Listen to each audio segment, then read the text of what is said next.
Assalamualaikum warahmatullahi wabarakatuh. Apa kabar Anda semuanya? Semoga tetap sehat selalu ya, dan tetap semangat dalam belajar Thaqafah Fikih di kelas 5 hari ini. Seperti biasa, sebelum kita belajar, kita berdoa dulu ya bersama-sama. Wahid, Isnain, Salas. A'udzu billahi minasy syaithanir rajim. Bismillahirrahmanirrahim. Allahumma anfa'na bima 'allamtana wa 'allimna ma yanfa'una wa zidna 'ilman nafi'a. Rabbi zidna 'ilma warzuqna fahma birahmatika ya arhamar rahimin. Qala Allah Ta'ala Al-yawma akmaltu lakum dinakum wa atmamtu alaikum ni'mati wa raditu lakumul islam dina. Artinya, pada hari ini telah aku sempurnakan untukmu agamamu dan telah aku cukupkan nikmatku untukmu dan telah aku ridhai Islam sebagai agama bagimu. Quran Surat Al-Ma'idah ayat 3. Alhamdulillah wa syukurillah wa la hawla wa la quwata illa billah. Allahumma salli wa sallim wa barik ala nabina Muhammadin wa ala alihi wa ashabihi ajma'in, amma ba'du. Alhamdulillah, hari ini kita akan belajar kelanjutan dari materi sebelumnya. Kalau materi sebelumnya kemarin kita sudah belajar tentang kehidupan umum seorang wanita, laki-laki dan perempuan dalam Islam. Hari ini kita akan belajar tentang kehidupan khusus, yaitu aturan Islam tentang pergaulan antara laki-laki dan perempuan dalam kehidupan khusus. Nah, dalam Islam itu mengatur hubungan laki-laki dan perempuan begitu rinci. Sebelumnya kita sudah belajar tentang kehidupan umum kan, bagaimana kehidupan umum itu adalah tempat interaksi yang tidak perlu izin orang-orang itu untuk masuk ke dalamnya. Nah, sekarang kita akan bahas tentang syariat Islam yang mengatur hubungan laki-laki dan perempuan dalam kehidupan khusus. Apa itu kehidupan khusus? Kehidupan khusus adalah tempat interaksi yang harus izin ketika orang lain hendak memasukinya. Contohnya, ya seperti rumah, kamar pribadi, mobil pribadi, kantor pribadi, ruangan pribadi, dan sebagainya. Yang jelas tempat itu adalah privasi seseorang. Kalau orang mau masuk itu izin dulu. Nah, itu berarti tempat khusus. Maka di tempat khusus itu ada hal-hal yang juga khusus. Ada syariatnya juga, nggak sembarangan nanti bisa keluar masuk di tempat itu. Maka hukum asal kehidupan laki-laki dan perempuan yang bukan mahramnya adalah haram, kecuali dengan syarat-syarat yang membolehkan. Tetapi berbeda. Perempuan dalam kehidupan khusus boleh membuka jilbabnya. Begitu juga laki-laki ya. Laki-laki kan sama aja ya, di luar di kehidupan umum maupun khusus auratnya sama saja. Tapi kalau perempuan beda. Kalau di kehidupan umum dia memakai jilbab, kerudung, menutupi seluruh tubuhnya kecuali muka dan telapak tangan.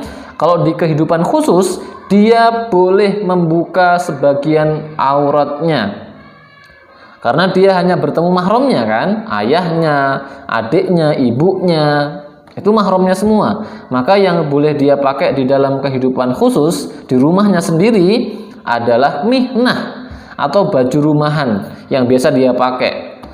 Nah, kemudian asalkan tidak ada orang yang bukan mahram ya. Kalau ada orang yang bukan mahram di dalam rumahnya harus tetap pakai jilbab. Nah, kalau dengan sesama mahramnya, misalkan dengan adik laki-lakinya atau dengan ayahnya, itu boleh berinteraksi seperti biasa, walaupun dia tidak menggunakan kerudung, nggak masalah. Yang penting pakai mihnah. Dan boleh juga berduaan dengan ayahnya sendiri, berduaan dengan adiknya, mainan dengan adiknya, nggak ada dosa di situ, nggak ada masalah, aman. Tapi berbeda ya kalau nanti yang berduaannya dengan yang bukan mahram, hukumnya berbeda. Jika ada orang yang bukan mahram masuk ke dalam kehidupan khusus itu, seperti tamu yang masuk ke rumah kita untuk bertamu atau bersilaturahim atau untuk misalkan jual beli online gitu ya, datang ke rumah kita, maka tidak bisa sembarangan diizinkan masuk. Jangan diizinkan masuk dulu. Kalau antum perempuan yang nganter barang laki-laki, jangan boleh masuk, di luar aja dia. Sampai kemudian antum pakai kerudung, terus kemudian panggil mahram supaya bisa ketemu dengan orang itu, atau dengan tamu itu juga sama, harus dengan mahram ya. Nah, sebagai perempuan nggak boleh memasukkan orang ke dalam rumahnya sendiri, orang yang bukan mahram ya, kecuali ada orang tuanya, ada ayahnya, ada mahramnya. Sebagai laki-laki juga sama.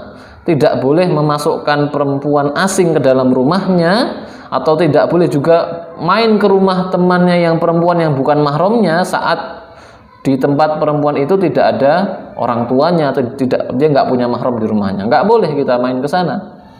Karena ada larangan dari Rasulullah.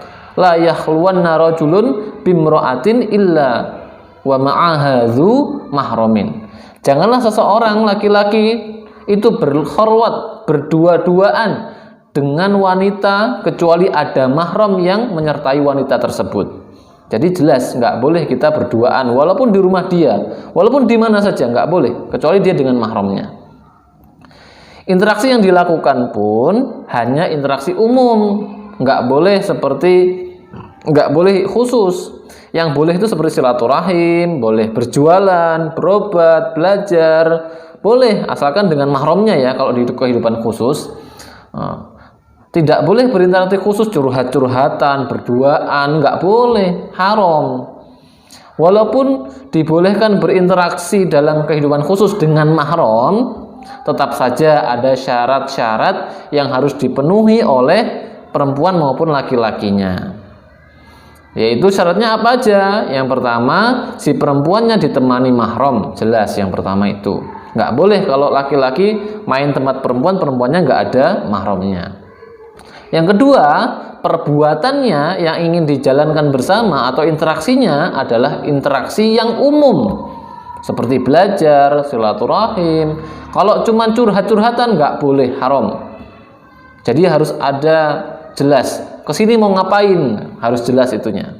Kalau cuma main-main aja nggak ada tujuan, cuma pengen curhat-curhatan, nggak boleh. Harus ada kepentingan yang dibolehkan oleh syariat. Yang ketiga, tidak boleh berkholwat, jelas ya, nggak boleh berduaan. Yang keempat, harus menutup aurat, baik si laki-laki yang datang ke rumah atau perempuan yang ada di rumah dengan mahramnya tetap harus pakai kerudung, harus pakai jilbab. Mentang-mentang di rumahnya nggak pakai jilbab, nggak boleh. Kalau ada yang bukan mahram tetap harus pakai jilbab, harus menutup aurat. Yang kelima, tidak boleh tabarruj, tidak boleh tabarruj. Insya Allah itu sudah paham kan tabarruj itu apa. Kemudian yang keenam, dan syarat-syarat yang lainnya ya, tidak boleh ada kebohongan, tidak boleh melanggar syariat yang lainnya, tidak boleh menzolimi dan lain sebagainya. Ada banyak lah yang jelas. Nah itu sudah umum di antara kita. Nah jadi setiap muslim harus mematuhi syarat-syarat ini supaya interaksinya dengan sesama temannya itu tidak menimbulkan dosa dan tetap berpahala di sisi Allah Subhanahu wa taala. Nah, begitu ya. Ini tentang kehidupan khusus. Semoga bisa difahami. Kita tutup sama-sama dengan membaca lafaz hamdalah dan doa untuk majelis. Alhamdulillahirabbil alamin. Subhanakallahumma bihamdika asyhadu an la ilaha illa anta astaghfiruka wa atubu ilaik. Kurang lebih mohon maaf. Assalamualaikum warahmatullahi wabarakatuh. Bye bye.